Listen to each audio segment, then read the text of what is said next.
with American sons in the field far away, with our hopes and the world's hopes for peace and the balance of America's future under challenge. Tonight, I have ordered our aircraft and our naval vessels to make no attacks on North Vietnam for another term as your president, and where the movement of their troops and supplies, except in the area north of the demilitarized directly zone, threatens Allied forward position.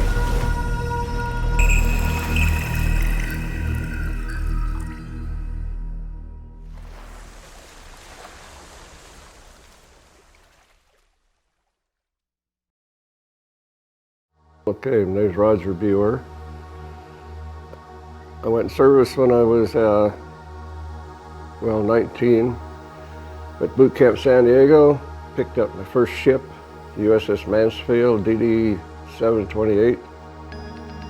I was sonar tech, sonar operator.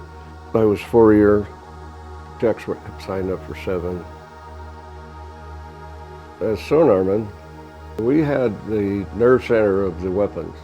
We had a Mark 114 TAC console that it was probably 8 feet long, 8 feet high, a couple feet deep. Now they just carry around the suitcase. From sonar, we'd pick up the contact. They'd say, bridge sonar, contact bearing 270, 2,000 yards. Well, we would track it on this TAC console, get their track and bearing and speed, and feed that up, like we're going to shoot a torpedo at them or something. And the same computer controlled the guns, and I had fired those. They controlled the torpedo tubes, and I fired the torpedoes. It controlled ASROC. I fired the ASROC one time. The Mekong Delta was only about 400 feet deep, so there were no submarines for us to chase. Destroyers are basically anti-submarine and screened for the capital ships, which is a standard destroyer. They were, as I recall, they were about 300 feet long, and we had about 250, 270 guys on board, depending on the time.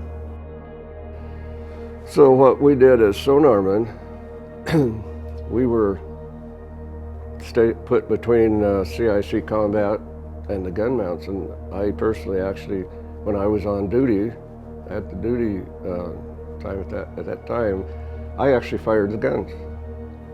I had the trigger in my hand, shall we say. It just looks like a baseball grip with a red button on top. Let her go. We'd fire one round. They'd just say, well, fire one round for effect. So we'd put a round out there. The ground troops would tell us where they were, give us location. And then they say, one for correction. So we'd fire a second round. And the third round was usually right on, but we had to have them other rounds so we didn't make a mistake and start shooting at our own guys. We headed for Westpac. First stop was Hawaii to take on fuel and supplies and ammo. We had torpedoes and something called hedgehogs on there too for weapons, but then after Hawaii, we'd head on towards, what they call 7th Fleet or Westpac. And stops there were Guam for fuel and supplies, Guam, Midway, and Okinawa. From Okinawa or wherever we came from, we'd either home port out of Subic Bay, Philippines, Sasebo, Japan, or Yokosuka, Japan. They decommissioned the Mansfield, gave it to Argentina.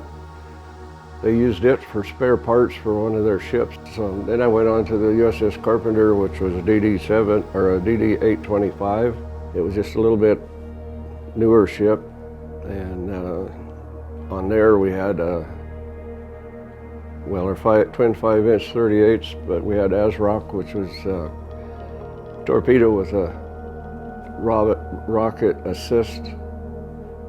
We shoot out several miles. A ship that was probably 10 years younger than the Mansfield. They cut it off at main deck, and the entire superstructure is made out of aluminum. And they had to lessen the weight because the stuff that they added a lot more than what would normally be there. So it'd be top heavy, so they had to see what would happen with the aluminum. We went up Siam River and anchored out in the river.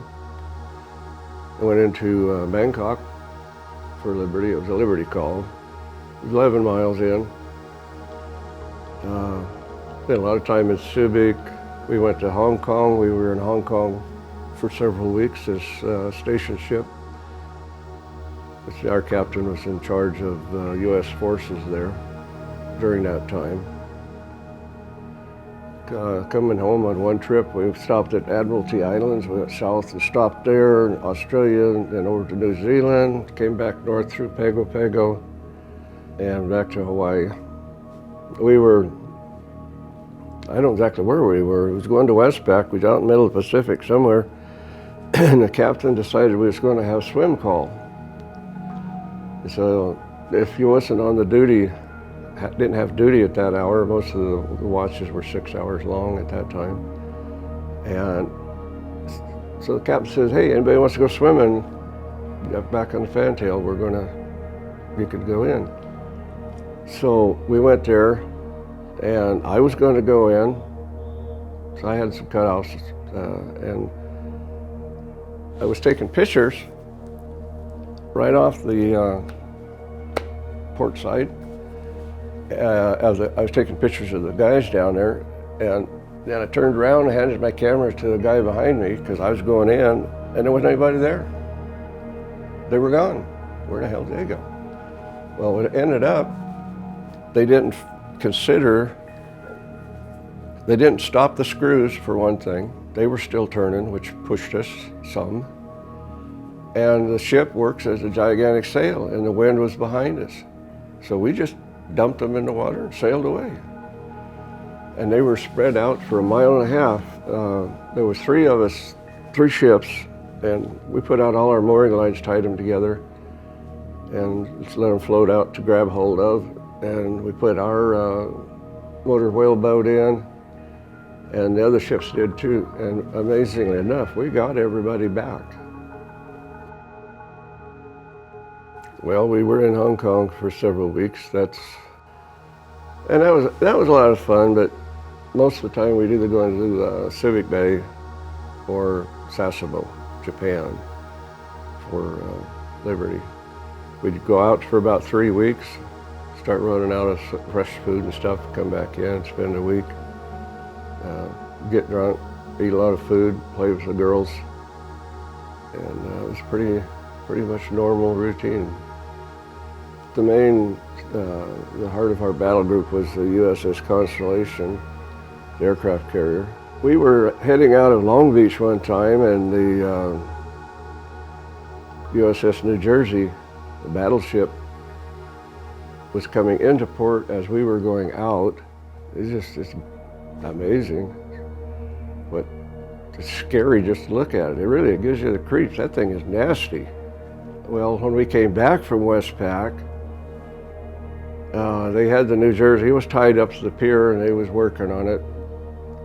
I think from Long Beach, they sent it on up into Washington and sort of retired it. Bremerton, I think.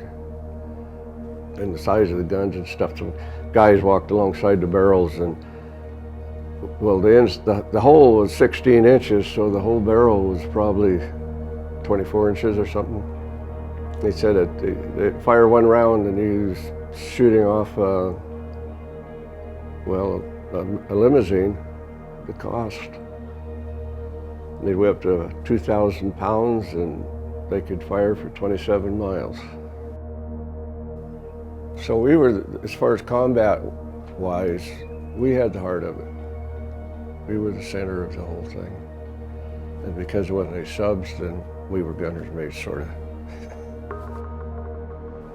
We're not allowed to win a war. In my opinion, the way everything appears to me, Iran, Iraq, Afghanistan, all of that, we're not going to ever win it. We're not allowed to win it. Every conflict that we get into, we stay there long enough to keep the economy at home running by building more planes and ships, submarines, ammo, whatever, to support the military. America's sons in the field far away. With America's future right here at home. With our hopes for peace in the balance.